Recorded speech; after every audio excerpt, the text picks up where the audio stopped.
নিন। সেটা কি? ইব্রাহিম নবী যেদিন ছেলেকে কুরবানি করার জন্য পাহাড়ে নিয়ে গেছেন, বাপ রেডি, ছেলেও তৈরি, দুজনেই প্রস্তুত, দুজনে তৈরি হয়ে গেছে। সেদিন বাপ ডেকে বলেছিল, আমি যে তোমাকে কুরবানি করব, তুমি কি বলছো বলো, বলো। ছেলে কি বলেছিলেন আপনারা শুনে নিয়েছেন একটু আগে, ইয়া আবা তিফআল মা তুমার, আল্লাহ যেটা আদেশ করেছে সেটাই করুন, ছেলে বলছে। কিন্তু ছেলের একটা কথাই এত মারাত্মক কথা। ছেলে মানে কে? ইসমাইল নবী। তিনি বলছেন আল্লাহ বলেছে মানে আপনি চালিয়ে দিন, অসুবিধা নেই, আমি রেডি, আই এম রেডি। বাপ বললে আমিও রেডি। তো বাপ যখন রেডি, ছেলে যখন রেডি, আবার দেরি হবে? আরে বলছেন না কেন? হ্যাঁ, দেরি হওয়ার কোনো রাস্তাই নেই। আর মুসলমান তো সে আল্লাহর হুকুম, কোরআনের আদেশ, ওলামাদের কথা, দাওয়াতির সাথীদের কথা, আলেমদের কথা যখন মুসলমানদের সামনে হবে, সামিইনা ওয়া আতাআনা, শুনলাম মেনে নিলাম, ইনশাআল্লাহ বলেন। আজকে শুনেছি, ভবিষ্যতে ভাববো, 2 সপ্তাহ পরে ভাববো এটা হারাম কি হালাল, বউ বললে তবে সুদ ছাড়বো, জেনা ব্যভিচার আমার বিয়ে করে তবে জেনা ছাড়বো, এখন এনজয় করার সময় এসব হবে না, এটা এই অজুহাত বাহানা কোনো মুসলমান দিতে পারে না। মুসলমান শোনে সামিনা ও আতানা, সঙ্গে সঙ্গে মেনে নেয়, টাল বাহানা করে না। চালাক হওয়া ভালো, কিন্তু চালাকি করা, যদি বলেন মুসলমান নাকি আল্লাহর সঙ্গে কম চালাকি করছে আজকে, এমনি এমনি ধরা পড়ে গেছে। আল্লাহর হুকুম আলেমরা বলছে, ওলামারা বলছে, মাইক দিয়ে বলছে। মাইকটা দেওয়ার কি দরকার ছিল? আমি কি চিল্লা আপনাদের বলতে পারি না? 3 ঘন্টা চিল্লা আপনাদের সামনে মাইক ছাড়াই কথা বলতে পারি, আলহামদুলিল্লাহ। কিন্তু দরকারটা কি মাইক দেওয়ার? এই লোকের পয়সা দিতে হবে না? ফ্রি তো নাকি? ফ্রি? পয়সা দিতে হবে। এই যে mic, box, sound system high quality এনেছেন, কি দরকার? এটা বলছে কেন? কেন বলানো হচ্ছে? যাতে বিবেকটা, চোখটা একটু খুলে যায়। বাপ সেদিন রেডি ছিল, ইসমাইল নবী সেদিন রেডি ছিল। সেদিন ইসমাইল নবী বললেন, সাতাজিদুনি ইনশাআল্লাহু মিনাস সাবিরিন। ছেলের কি মারাত্মক কথা! ইসমাইল বলছে, আব্বা জান, আপনি আমাকে কুরবানি করছেন, করুন, আপনিও রাজি, আমিও রাজি, তবে ইনশাআল্লাহ। ইনশাআল্লাহ মানে কি? ইনশাআল্লাহ কাল থেকে মসজিদে যাবো বলে আর বিড়ি টানছি সামনে বসে বসে। চিটিং বাস কত রকমের দেখেছে। ইনশাআল্লাহ কাল থেকে কোরআন পড়বো। গিয়ে দেখলাম বাড়িতে গান শুনছে। ফেরেশতা বললে, কি বড় চিটিং বাস, এটুকু ইনশাআল্লাহ বলো না বসে বসে। কি গো? ইনশাআল্লাহ আল্লাহর পথে সময় দেব বলে চলে গেলাম শয়তানের পথে। কি ইনশাআল্লাহ? আর ছেলে ইসমাইল কি বলছে? কি বলছে? ইয়া আবা তিফআল তুমার সাতাজিদুনি ইনশাআল্লাহ। হে আমার আব্বা, আপনি স্বপ্নে যেটা দেখেছেন সেটা আপনি বাস্তবে প্রমাণ করুন, বাস্তবে আপনি বাস্তবায়িত করুন, ইনশাআল্লাহ। আল্লাহ যদি চায়, কি ইনশাসাদিদুনি ইনশাআল্লাহু মিনাস সাবিরিন, আমাকে অবশ্যই আপনি ধৈর্য ধারণকারীদের মধ্যে পাবেন। সুবহানাল্লাহ। নামাজ সবর শেখায়, ধৈর্য শেখায়, নামাজ শেখায় পাংচুয়ালিটি, নিয়মানুবর্তিতা। একটা মুসলমানের কত টাইম জ্ঞান থাকবে জানেন? আজ আমাদের টাইমের জ্ঞান আছে? টাইমের কোনো, কখনকার কাজ কখন করতে হয় কোনো জানে না। মসজিদে এলান হলো, কৌসার চাচা মারা গেল, কাল 2:30টার সময় জানাজা হবে। সব লোক 2:20 চলে গেছে, বলছে 2:30টা জানাজা কখন হবে? বলছে এখনো লাশের গোসল দেয় নাই। লাশ কি করছিল? তাস খেলছিল? সে তো মারা গেছে, সে তো মারা গেছে। তো মাইয়েদের আত্মীয়রা কি করছিল? এদের টাইমের জ্ঞান নাই। বিয়ে বাড়িতে বলছে মাওলানা রেডি, খালি ইজাব কবুলটা বলে দেবেন। গেলাম, বলে এখনো ভাত খাচ্ছে, খানা খাওয়া হয়নি। মৌলী সাহেব ডেকে নিয়ে বসে রেখেছে, কি হয় না? আপনি তো জানেন এই লাইনের লোক নাকি? কি বুঝলেন? কুরবানির সময় বলছে হুজুর আগে আমার মোষটা কুরবানি হবে, খালি রেডি, গিয়ে ছুরি টেলে দেবে, গিয়ে দেখছি কোনো লোক নাই, পশু দাঁড়িয়ে আছে। লিখি চিটিংবাজি হচ্ছে রে।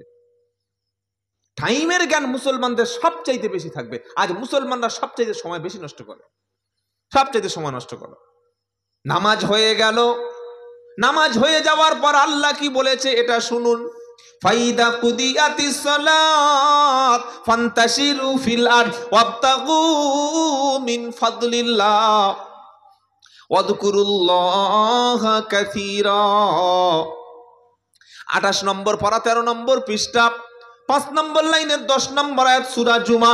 আল্লাহ বলছে নামাজ যখন হয়ে গেল তুমি এবার জমিনে ছড়িয়ে পড়ো, ব্যবসা করো, বাণিজ্য করো, চাকরি করো, দোকান করো, হালাল রুজি উপার্জন করো, বাড়িতে বসে থেকো না। বসে থাকলে আমি আল্লাহ দুপুর বেলা হাজি বিরানি তোমারও পাঠাবো না।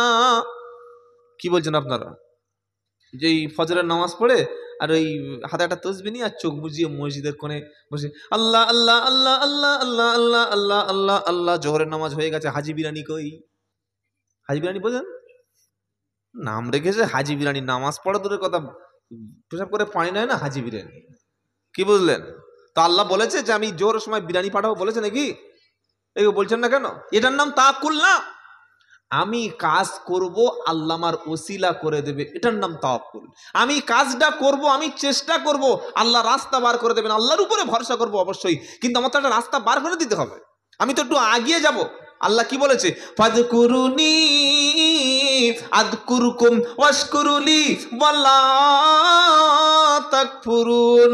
বান্দা তুমি আমার স্মরণ করো, আমি আল্লাহ তোমার স্মরণ করব। আগে তুমি এসো, তুমি আগে এসো আমার দিকে। তুমি আমার ঘরে যখন আসবে, আমার দিকে যখন তুমি পা তুলবে, আমি আল্লাহ তোমারও কাজটা সহজ করে দেব। তাই কোরআনুল কারীম শুনিয়ে দিল বান্দা, ইয়া আইয়ুহাল্লাযীনা আমানুস্তাইনু বিসসবরি ওয়াসসালাহ। তুমি নামাজের মাধ্যমে সেজদায় গিয়ে ধৈর্য ধারণ করবে, বিপদ মুসিবতে আত্মহত্যা করবে না, সুইসাইড করবে না, টেনশন করবে না, ডিপ্রেশন করবে না, তুমি ভেঙে পড়বে না, তুমি আত্মহত্যার মতো কঠিন সিদ্ধান্ত নেবে না। কারণ আত্মহত্যা করে যারা, জাহান্নাম তাদের। জাহান্নাম। এ শরীরের মালিক আমি। আরে বলছেন না কেন? আমার মধ্যে যে কিডনি আছে এটার মালিক আমি, চক্ষুর মালিক আমি না, আমার জিহ্বার মালিক আমি না, আমার শরীরের মালিক আমি না। এ শরীর নিয়ন্ত্রণ করে কে? আপনার শরীর আপনার কথা শোনে? আপনার শরীর আপনার কথা শোনে কি? শোনে না। বিশাল বড় অফিসার, মাস গেলে 4 লাখ টাকা বেতন পায়, টয়লেটে প্রবেশ করেছে, টয়লেটে প্রবেশ করে যখন মল ত্যাগ করলো, তখন অফিসার বলছে এই না, আমি একটা বিশাল বড় বিডিও অফিসার, একটা ডিস্ট্রিক্ট ম্যাজিস্ট্রেট, ডিএম, সুতরাং পায়খানা যতই গন্ধ হোক নাক তুই সেন নিবি না। নাক শুনবে? বলছেন না কেন? নাকের কাজ নাক করে যাবে। এ শরীর আমরা নিয়ন্ত্রণ করতে পারি না। রাত্রেবেলা বসে আছেন, রাত 12টা 1টা 2টো, বলছে এই ঘুমাবো না, চুপচাপ জেগে বসে থাকবো। 12:30 বাজে, কখন যে উল্টে পড়ে এরকম হয়ে গেছে খবর নাই। মানে আমাদের শরীর আমাদের নিয়ন্ত্রণে আছে? আমাদের শরীর আমাদের নিয়ন্ত্রণে থাকে না। এর নিয়ন্ত্রণ কর্তা কে? জোরে বলেন। শরীর আল্লাহর, আপনার শরীর না।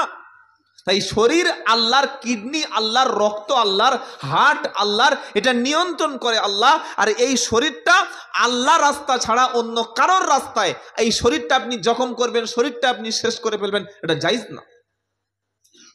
মুসলমান ভোটের রাজনীতি করতে গিয়ে নিজের ভাইকে মেরে ফেলে দিলে, পাশের প্রতিবেশীকে মেরে ফেলে দিলে, মনে রাখবেন রাত 12টা 1টা 2টোর সময় আপনার প্রতিবেশী হিন্দু হলেও আপনি যদি রাত 12টা 1টা 2টোর সময় বিপদে পড়ে যান, ভাবছেন হিন্দু মানে শত্রু না, আপনার প্রতিবেশীকে বন্ধু বানান। হিন্দু হোক আর মুসলমান হোক আর খ্রিস্টান হোক আর যে কোনো দলমতের হোক, প্রতিবেশী মানেই আপনার বন্ধু। আপনি রাত 2টোর সময় বিপদে পড়ে গেলে মমতা ব্যানার্জি আসবে না, মোদি সাহেব আসবে না, কেউ আসবে না, ওই প্রতিবেশী কিন্তু আপনার জন্য ছুটে আসবে। আসবে না? ও হিন্দু হলেও আসবে। আরে ভাই পড়েছে, বিপদে ডাকছে, চিল্লাচিল্লি হচ্ছে, যাই কি ভাই? আমাদের বাড়ির পাশে কেউ যদি ও বাবা গো বাঁচাও, ও ছুটে যাই কি যাই না? কি হয়েছে দেখি, অন্তত সাহায্য করতে পারি আর না পারি। হ্যাঁ, এই জন্য প্রতিবেশীর সঙ্গে সম্পর্ক খারাপ করতে নাই। আল্লাহর নবী সাল্লাল্লাহু আলাইহি ওয়াসাল্লামকে সবচাইতে বেশি কষ্ট দিয়েছিল প্রতিবেশীরা। আবু জাহাল, আবু লাহাব, উতবা, সাইবা, মুগিরা, এরা সব ছিল বিশ্বনবীর একেবারে বাড়ির চতুর্পাশের লোক, আর সবাই নবীর গ্রেট এনিমি, বিশাল বড় শত্রুতা ছিল। এজন্য আল্লাহর নবী বলেছেন, প্রতিবেশীর সঙ্গে খারাপ আচরণ করে যারা, তারা জান্নাতে যাবে না। আমি আব্দুল্লাহ জুবায়ের মারা যাওয়ার পরে আমার প্রতিবেশী যদি হাততালি দেয়, তারা যদি খুশি হয়, তারা যদি আমার জন্য বলে আলহামদুলিল্লাহ, অনেকদিন পরে আজকে একটু শান্তিতে ঘুমাতে পারবো, আপনার মুখে দাড়ি আছে, মাথায় টুপি আছে, নামাজ আছে, মেসওয়াক আছে, কিন্তু ভাববেন আপনার জন্য আগুন রেডি আছে। এজন্য সকলে আজ থেকে নিয়ত করি, প্রতিবেশীর সঙ্গে খারাপ আচরণ করব না বলি ইনশাআল্লাহ। আপনার বাড়িতে বিশাল বড় খাবার এনেছেন, ফল, আম, লিচু, আনারস, কাঁঠাল এনেছেন, পাশে একটা গরিব বাস করে, আপনি ওই এতিম বাচ্চাদের পাশের প্রতিবেশীকে দিতে যদি না পারেন, ওই লিচুর খোলাটা, আমের এটা, খাবারের প্যাকেটটা কিন্তু তাদের সামনে আপনি ফেলবেন না। কেন? ওই বাচ্চাটা যদি তার মায়ের কাছে বলে, মা আমার বাবা নেই বলে, আমার দাদু নেই বলে, আমাদের ইনকাম নেই বলে আমি একটু ফল খেতে পাচ্ছি না, দামি মিষ্টি খেতে পাচ্ছি না, এই খাবারটা আমি মুখে দিতে পারছি না, এই আফসোস যদি করে, আপনার পুরো ফ্যামিলি ক্যান্সারে ভুগতে, ওকে কোনো হুজুর কোনো পিসাব ফুক দিয়ে ক্যান্সার বন্ধ করতে পারবেন না। এটা মাথায় যেন থাকে। কিন্তু যদি পারেন প্রতিবেশীকে দাওয়াত করে খাওয়াবেন। যেদিন ভালো মাংস রান্না হবে, ভালো খাবার রান্না হবে, সেদিন প্রতিবেশীর বাড়িতে একটু খাবার পাঠিয়ে দেবেন ইনশাআল্লাহ। বলে ইনশাআল্লাহ। যদি পাঠাতে পারেন তবে আপনি ইমানদার। হজে যাচ্ছে, গোটা পাড়া সব লোককে দাওয়াত করেছে, আর নিজের ছোট ভাইকে দাওয়াত করে নাই। ইমাম সাহেব বলছে, তোমার সে ছোট ভাই সে ফয়জুল কই, ফয়জুল্লাহ কি হচ্ছে বলো, মানে হয় না ওর সাথে আমার। কি হয় না, কি হয় না বলো? বললে সেই লকডাউনের পরে আমার বিবির সঙ্গে ঝামেলা হয়েছিল, সেদিন থেকে ছোট ভাই আর আমার মাঝখানে 6 ফুট পাঁচিল, 6 ফুট পাঁচিল তুলে দিয়েছে। আল্লাহ বলছে ওটা দুনিয়ার পাঁচিল না, ওটা জাহান্নামে যাওয়ার রাস্তা ক্লিয়ার হয়ে গেল, আর জান্নাতের রাস্তাটা বন্ধ হয়ে গেল। সেজন্য ভাইয়েরা, আল্লাহওয়ালারা, নিজের প্রতিবেশী, নিজের ভাই, নিজের বোন, আত্মীয় স্বজনের সঙ্গে ভালো আচরণ করব বলি ইনশাআল্লাহ। আল্লাহ নবী মুসার উম্মতদের কাছ থেকে শপথ দিচ্ছেন, কি জানেন? ওয়া ইদ আখাদনা মিসাকা বানি ইসরাঈলা আল্লাহ তা'বুদু ইল্লাল্লাহ ওয়া বিল ওয়ালিদাইনি ইহসানা ওয়া দিল কুরবা ওয়াল ইয়াতামা ওয়াল মাসাকিন ওয়া ইবনিস সাবিল। আল্লাহ নবী মুসার উম্মতদের কাছ থেকে অঙ্গীকার করে নিচ্ছে। আল্লাহ পাক বলছেন, শোনো, ওয়া ইদ আখাদনা মিসাকা বানি ইসরাঈল, আমি আল্লাহ বানি ইসরাঈলদের কাছে প্রতিশ্রুতি নিয়েছিলাম, ওয়াদা করিয়ে নিয়েছিলাম, আল্লাহ তা'বুদু ইল্লাল্লাহ, ওই আল্লাহ ছাড়া আর কাউকে মাবুদ বলে মানবে না, আল্লাহ ছাড়া কারোর কাছে সিজদা করবে না, আল্লাহ ছাড়া কারোর কাছে হাত পাতবে না, আল্লাহ ছাড়া কারোর নামে মান্নত মানসিক কুরবানি করবে না, আল্লাহ ছাড়া কারোর নামে শপথ করবে না, আল্লাহ ছাড়া কাউকে তুমি ক্ষমতাধর মনে করবে না, আল্লাহ ছাড়া তোমার জীবনের উন্নতি অবনতি কেউ করে দিতে পারে, তোমার ব্যবসা কেউ লাভ এনে দিতে পারে, তোমার বাচ্চা বাঁচাতে পারে, অসুস্থ শরীরকে সুস্থ করতে পারে, আল্লাহ ছাড়া পৃথিবীতে অন্য কাউকে মানবে না। 1 নম্বর। 2 নম্বর, ওয়াবিল ওয়ালিদাইনি ইহসানা, আর পিতা মাতার সঙ্গে সবচাইতে সৎ আচরণ করবে। নির্দেশ কার? জোরে বলেন। বাপ যদিও তোমার সঙ্গে খারাপ আচরণ করে, মা যদি তোমার সঙ্গে খারাপ আচরণ করে, তারপরে বাপ্পার যতটুকু কর্তব্য অধিকার, এটা যেন কখনো তুমি নষ্ট মনে থাকবে ইনশাআল্লাহ। 3 নম্বর হলো ওয়াদিল কুরবা, নিকট আত্মীয় যারা, প্রতিবেশী যারা, ভাই বোন, তাদের সঙ্গে কোনোদিন খারাপ আচরণ করবে না।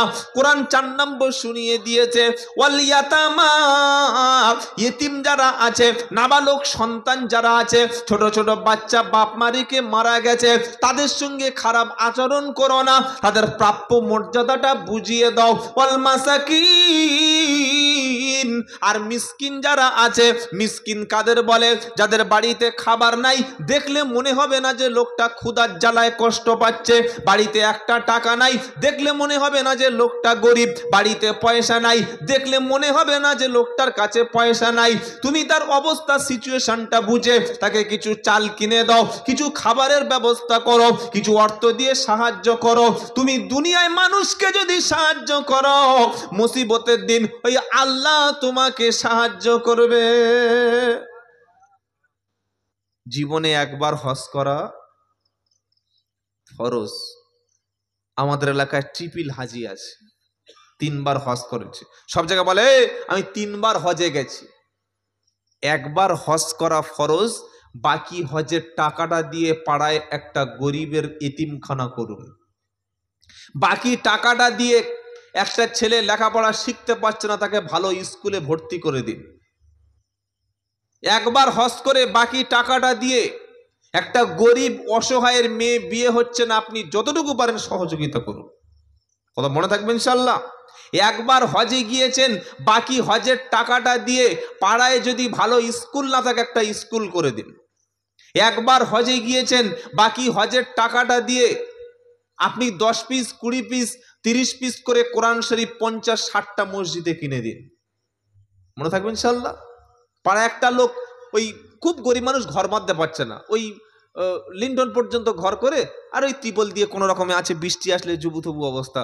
এই বর্তমান বাজারে ঘর করা খুব কঠিন, যার প্রচন্ড পয়সা ইনকাম না হলে ঘর করতে পারবেন না। আপনাদের হুগলির মানুষের ব্যাপারটা আল্লাহ আপনাদের প্রচুর পয়সা আল্লাহ দিয়েছে, কি বুঝলেন? তারপরেও গরিব মানুষ অনেক এলাকায় আছে না নেই? 3 বার হজ করে নামের আগে বলছে ট্রিপল হাজি লেখ। মসজিদ থেকে বিল কাটতে যায়, হাজি লিখলি না? আমি তো হাজি। ও বিলে হাজির জায়গা লিখতে হবে। কি বলছি বুঝতে পারছেন? আবার একবার হাজি লিখেছে হবে না, বলে ট্রিপল লেখ, 3 বার লেখ। ফেরেশতা বলছে এই জন্য হজ করেছিস বুঝি? লোক দেখানো। কি গো? লোক দেখানো কুরবানি, লোক দেখানো হজ, লোক দেখানো ইবাদত, এটা 1 ফুট উপরে ওঠে না, আর সে ওটা তো অনেক দূরের কথা ভাই। বাবাজিরা, আল্লাহ ভাইরা, মানুষের উপকার করা এত গুরুত্বপূর্ণ একটা কাজ।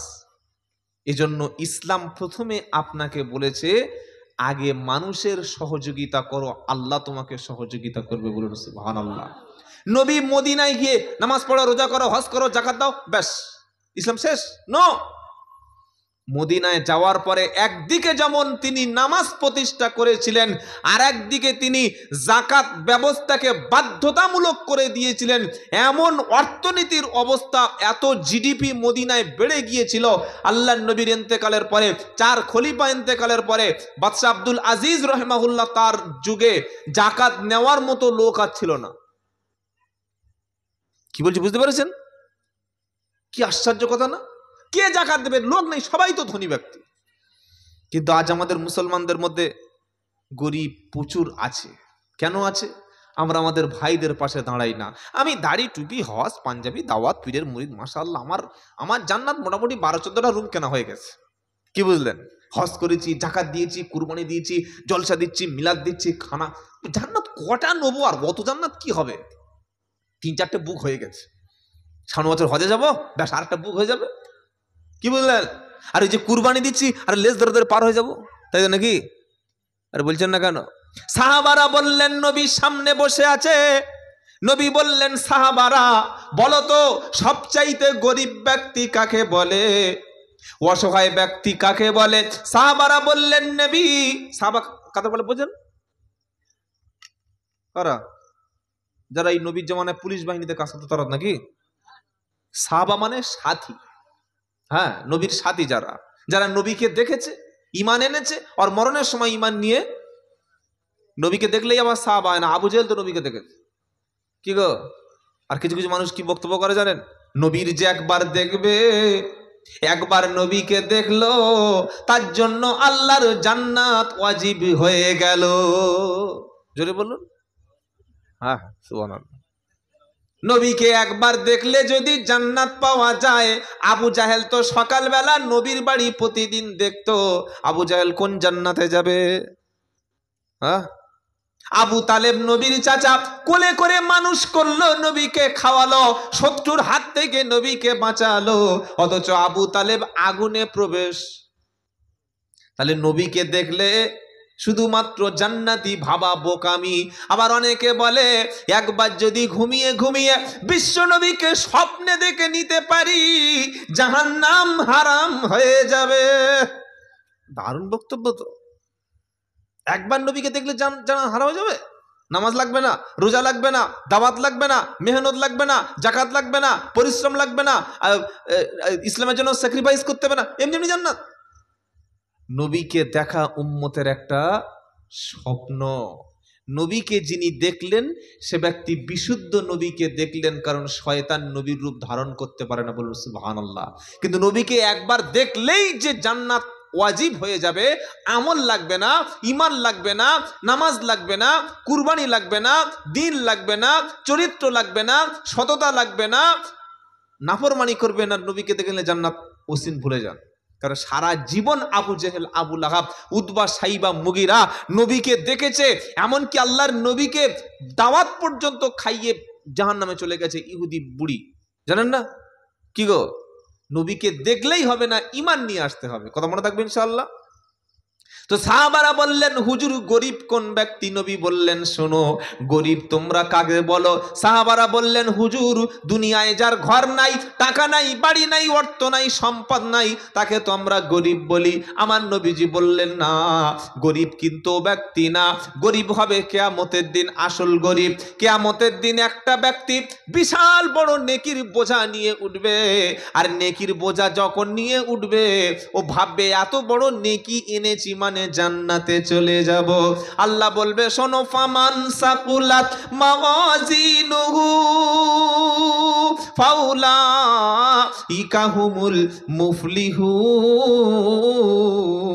এটা 18 নম্বর পারা 7 নম্বর পৃষ্ঠা 12 নম্বর লাইনের 103 নম্বর আয়াত, সূরার নাম আল মুমিনুন। কোরআন শোনাচ্ছে আমি আল্লাহ কিয়ামতের দিন নেকির পাল্লাটা ওজন করব, নেকিটা ওজন করব। যার নেকিটা ভারী হবে সে ব্যক্তি আল্লাহর জান্নাতে যাবে, বলুন সুবহানাল্লাহ। বান্দা কয়েক কুইন্টাল, মনে করুন 50 কেজি একটা নেকির মোট নিয়ে মাথায় উঠলো, নেকির একটা গাঁটলি নিয়ে মাথায় উঠলো, কিয়ামতে উঠে নাচতে নাচতে বলবে, আল্লাহ জান্নাত কোন দিকে? ফেরেশতা বলবে, ওই দিকে। বলে, সরে যাও, যাব। আল্লাহ বলবে, দাঁড়া, মালটা নামা দেখি ভিতরে কি আছে। উঠে দেখবে 50 কেজির নেকি। কত কেজি বলেন? 50 কেজি। একটু পরে একজন ব্যক্তি ছুটে এসে বলবে, রব্বানা, এই লোকের নেকি ছিল 50 কেজি, কিন্তু পাশে একটা বিধবা বাস করতাম আমি, রমজান মাসে বাড়িতে ইফতার হতো না, আমার মেয়ের বিয়ের সময় ওর কাছে টাকা চেয়েছিলাম, দেয় নাই, আমার বাড়িতে বৃষ্টির সময় জল পড়তো, ঠান্ডায় ঠকঠক করে কাঁপতাম, কোনোদিন সাহায্য করতো না। বড় হাজি সাহেব ছিল, বাড়ির সামনে সিসি ক্যামেরা দিয়ে রেখেছিল, গ্রিল ছিল খুব উঁচু, দরজার সামনে বিশাল বড় পর্দা টাইয়ে দিয়েছিল, আর এত দামি কুকুর পুষেছিল, বাইরে গেটে লেখা ছিল কুকুর হইতে সাবধান। আমি ঘরে প্রবেশ করতে পারলাম না, আর যদি বা কখনো তার বাড়িতে সাহায্য চেয়েছি, জীবনে কখনো 1 টাকাও দান করে নাই। আমি বিপদে পড়ে কেঁদেছি, বাড়িতে বসে সাহায্য পাই নাই। ও কোটি টাকার মালিক ছিল, পেনশন ছিল, ছেলেরা বিদেশে চাকরি করে লক্ষ লক্ষ ডলার ইনকাম করত, সৌদি আরব থেকে রিয়াল পাঠাতো, তারপরে এত কৃপণ ছিল, কখনো আমাকে মানুষ বলে মনে করতো না। আজকের 50 কেজি নেকি নিয়ে নাকি ও জান্নাতে যাবে। আল্লাহ, আমি শুনেছি তুমি আহকামুল হাকিমিন। কে আহকামুল হাকিমিন? জোরে বলুন। সূরা 3 পড়েন নাই? কি গো? ইল্লাল্লাযীনা আমানু ওয়া আমিলুস সলিহাতি ফালাহুম আজরুন গায়রু মামনুন ফামা ইউকাদ্দিবুকা বাদু বিদ্দিন আলাইসাল্লাহু, বলেন আলাইসাল্লাহু। আর মনে আসছে না? কি গো বাবাজিরা, সম্পর্ক তো কোরআনের সঙ্গে থাকবে। হ্যাঁ, বর্তমান পরিস্থিতিতে আমাদের যা কোরআনের দুর্বলতা, ইমাম যদি এই পা ভেঙে যায়, ইমাম অসুস্থ হয়ে যায়, চোখের ছানির অপারেশন করে, নামাজ পড়ানোর লোক আছে? এই তুই যা, ঠেল যা মসজিদ, যাও বাবা, তুমি যাও। একজন বড় দাড়ি আর পা পর্যন্ত পাঞ্জাবি এসছে, সকলে ঠেলে সামনে দিয়ে যাও যাও, এত বড় দাড়ি টুপি, নিশ্চয়ই একদম চাঁদরে লালে হবে। লোকটা এসেছিল কালেকশন করতে, ভিক্ষা করতে এসেছিল পাড়ায়, কি বুঝলেন? তা কালেকশন করতে চাঁদা তুলতে গেলে দাড়ি রাখবে না? ও জালিমাল হোক আর চিটিং বাজক, দাড়ি তো রাখতে হবে। এটাই তো ধোকা দেওয়ার সবচেয়ে বড় সুযোগ মানুষের, কি বুঝলেন? বাড়িতে নামাজ পড়ে না, বাড়িতে সিগারেট খায়, বাড়িতে মিথ্যা বলে, মাদ্রাসা নেই, মসজিদ নেই, 1 টাকা কালেকশন করে গরিবকে দেয় না, সে কোত্থেকে চলে এসছে বলে কালেকশন করি, বলে একটা মিথ্যা করে বিল ছাপিয়ে নিস, দাও 500 টাকা দাও। তো দাড়ি ছাঁচা লোক 500 টাকা কেউ দেবে? প্যান্ট শার্ট পরে টাকা তুলে কেউ দেবে? ধোকা দেওয়ার জন্য দাড়ি আর টুপিটা লাগিয়ে চলে এসছে। মাগরিবের নামাজ, ইমাম সাহেবের পা ভেঙে গেছে, এখন 15 দিন ছুটি, উঠতে পারবে না। পাড়ার লোক অপেক্ষা করছে, কার নামাজ পড়তে দিই, কার নামাজ পড়তে দিই। কয়েকটা লোক দাঁড়িয়ে আছে, তারা কোরআন জানে না। সকলে মনে করছে যে এসছে বিশাল বড় একজন মুমতাজুল মুহাদ্দিসিন টাজিন হবে, কি বুঝলেন? বিশাল কাসেমি হুজুর টুজুর হবে। সকলে হুজুর, হ্যাঁ বলছে আমি তো হুজুর না। একজন বলছে যে আসল হুজুর সে কোনোদিন হুজুর বলে না, হুজুর গোপন রাখে। আসল আলেম যারা, তারা কোনোদিন আলেম লিখে রাখে? ও অরিজিনাল মাল সামনে দে। এরকম বড় আরদি কোম্পানির কাপড়ের একদম, কি বুঝলেন, হ্যাঁ, অরবিন্দ আরদির কাপড় রয়েছে, বিশাল 4 মিটারের কাপড়, গাঁটের উপরে এতটুকু কাপড় আছে, আর মাথায় একটা হাজি রুমাল, আর দাড়ি সাইজ সেরকম একদম পুরো বিশাল দাড়ি, সব দেখে একদম সামনে ঠেলে দিয়েছে। ও আল্লাহু আকবার বলে সূরা ফাতিহা পড়তে গিয়ে কেঁপে কেঁপে লুঙ্গি খুলে পড়ে গেছে, কি বুঝলেন? দাড়ি আছে, টুপি আছে, পাঞ্জাবি আছে, কিন্তু ভিতরে ভিতরে মাল নাই। আর ওই মসজিদে একটা ছেলে ছিল, কলেজে ফার্স্ট ইয়ারে পড়ে, বা ওই কোন একটা স্কুলের মাস্টার, দাড়ি এই 1-1.5 ইঞ্চি করে ফ্যাশন দাড়ি, বুঝতে পারছেন না? টুপি নাই, প্যান্ট পরে আছে, গাঁটের উপরে শার্ট পরে আছে, কিন্তু কোরআন একদম পাক্কা কোরআন জানে, হেভি কোরআন পড়তে পারে, পুরো কারি সাহেবের মতো, বলে কেউ ভুল ধরতে পারবে না। অজু গোসল পাক পবিত্র মাসআলা জানে, হালাল খাদ্য খায়, সত্য বলে, জীবনে কোনোদিন নামাজ কাজা করে না, কিন্তু পাঞ্জাবি পরে নাই, আর এত বড় দাড়ি নাই, ওই সবে ইঞ্চি দাড়ি করে মোটামুটি বার হয়েছে। শার্ট পরে আছে, শার্ট টি শার্ট, আর একটা প্যান্ট, এমনি সিম্পল প্যান্ট পরে আছে, কাপড় পবিত্র। মানুষ নামাজের জন্য কাকে মূল্যায়ন করে? যেটা বলেন, দাড়িকে, টুপিকে। কিন্তু এটা যারা আলেম আছে জিজ্ঞাসা করুন, নামাজ পড়ানোর ইমামতি করার শর্ত প্রথম হলো যিনি বিশুদ্ধ কোরআন তেলাওয়াত করতে পারবেন, কোরআনের কারি, কোরআনের জ্ঞান সবচাইতে যার বেশি, ইনি ইমামতির যোগ্য অগ্রাধিকার পাবে। মনে থাকবে ইনশাআল্লাহ। কিন্তু আমরা সেটা গুরুত্ব দিই না, অনেক দাড়ি টুপি আছে মানে আমি দাড়ি টুপির অবমূল্যায়ন করছি না। দাড়ি যত রেখেছেন, টুপি যত সুন্দর HD কোয়ালিটির 3 তালা টুপি পরেছেন, কিন্তু কোরআনের ইলিম তো একটু বাড়বে অন্তত। 33 বছর মসজিদে আজান দিচ্ছে, এখনো নামাজ পড়াতে পারে, কাজ খালি আজান দেওয়া, খালি আজান দেয়, খায় আর ঘুমিয়ে যায়, খায় আর ঘুমায়, মাশাআল্লাহ, নামাজ পড়াতে পারে না। কেন এই অযোগ্যতাটা কেন আমাদের মধ্যে তৈরি হলো?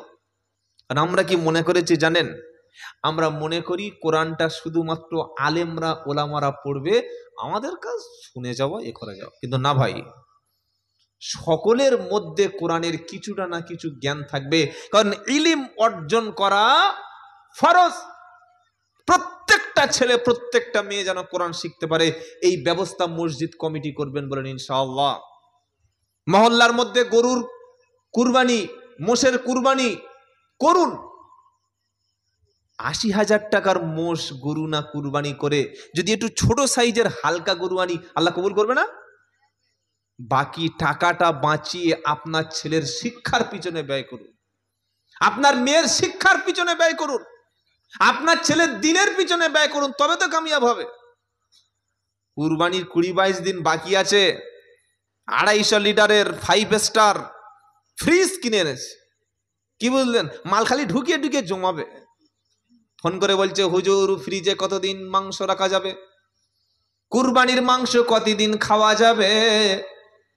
কদিন খেয়ে নে, আর তোর হায়াত নাই, খা, কদিন খাবি ইচ্ছা মতো, জনমের খা খেয়ে, কি বুঝলেন? প্রকৃত কুরবানি দাতা সে, কুরবানি হয়ে গেল, রক্ত মাংস মুছে যাওয়ার আগে মাংস বাড়ি বাড়ি পৌঁছে যাবে। আর আমরা কি করি? বাড়ির বউরা বলছে হুজুর মাংস তো ফ্রিজে রাখবে, আর কুরবানি যে ওই পেটে যেগুলো থাকে ওটা কি আমাদের 24 ঘন্টায় জিগরি বলে, বট, হ্যাঁ মুড়ি, উজরি, উজরি পর্যন্ত খাচ্ছে, খায় না? অবস্থা দেখো না ভাই। কোরআন শোনাচ্ছে লাইয়ানালাল্লাহু লুহুমুহা ওয়ালা দিমাউহা ওয়ালাকিন ইয়ানালুহুত তাকওয়া মিনকুম।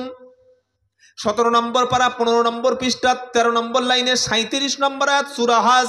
আল্লাহ বলছেন তোমরা যে কুরবানি করো তার রক্ত তার মাংস, এক ফোঁটা রক্ত এক টুকরা মাংস আমি আল্লাহ আমার কাছে পৌঁছায় না। তোমাদের মনের যে জজবা, তোমার যে তাকওয়া আল্লাহর জন্য দান করছো, না লোক বলছে বলে তুমি কুরবানি করছো, না লোক দেখানো পশু তুমি কুরবানি করছো, না মাংস খাওয়ার প্রতিযোগিতায় তুমি শামিল হয়েছো, আমি আল্লাহ ওটাই দেখি। তোমার রক্ত এক ফোঁটা আসমানে যায় না, তোমার 2 কুইন্টাল মাংসের এক পিস আমার কাছে পৌঁছায় না, তোমার মনের তাকওয়াটা পৌঁছে যায়। কারণ নবীজি বলেছেন কোন ব্যক্তি যখন কুরবানি করে ওই পশুর রক্তটা মাটিতে পড়ার আগে আল্লাহর কাছে কবুল হয়। কি কবুল হয়? রক্ত মাংস না, মনের নিয়তটা, তাকওয়াটা, জজবাটা, এটাই পৌঁছে যায় যে তুমি সত্যি আল্লাহর জন্য কি কুরবানি করেছো।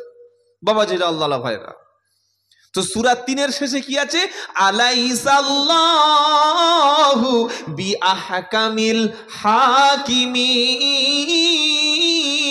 আল্লাহ বলছেন আমি আল্লাহ কি উত্তম ফয়সালাকারী নই? বলুন সুবহানাল্লাহ। কোর্টে একটা রায় দিচ্ছে, হাইকোর্টে আর এক রকম রায়, সুপ্রিম কোর্টে আর একটা রায় দিচ্ছে। সবার উপরের কোর্ট কোনটা? জোরে বলেন।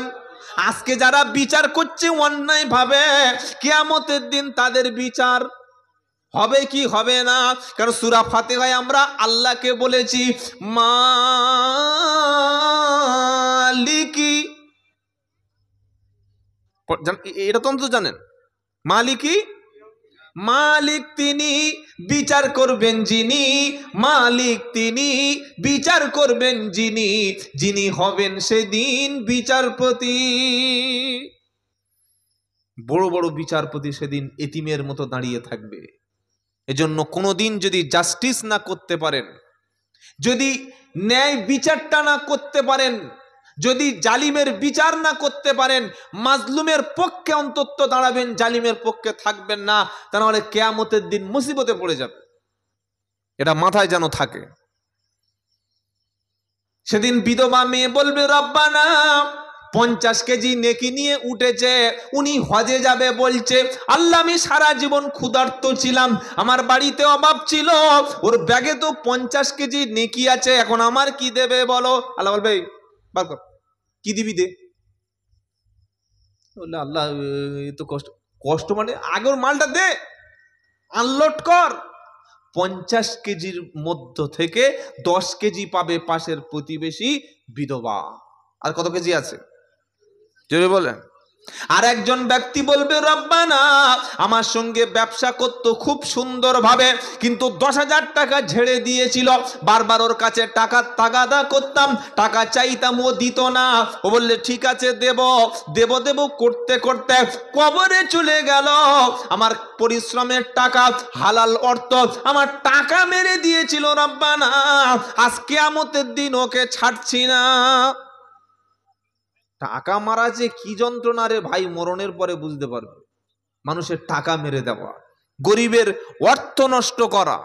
আমাদের এলাকার কথা বলছি, আপনারা হুগলির ভদ্র মানুষ, গরিবের ঘর এসেছে, দরিদ্র মানুষের ঘর এসছে, যার ঘর নাই, যার ঘর থেকে বৃষ্টির সময় জল পড়ে, যে ঠান্ডায় থাকতে পারে না, ত্রিপল দিয়ে কোনো রকমে থাকে, তার ঘর আসেনি।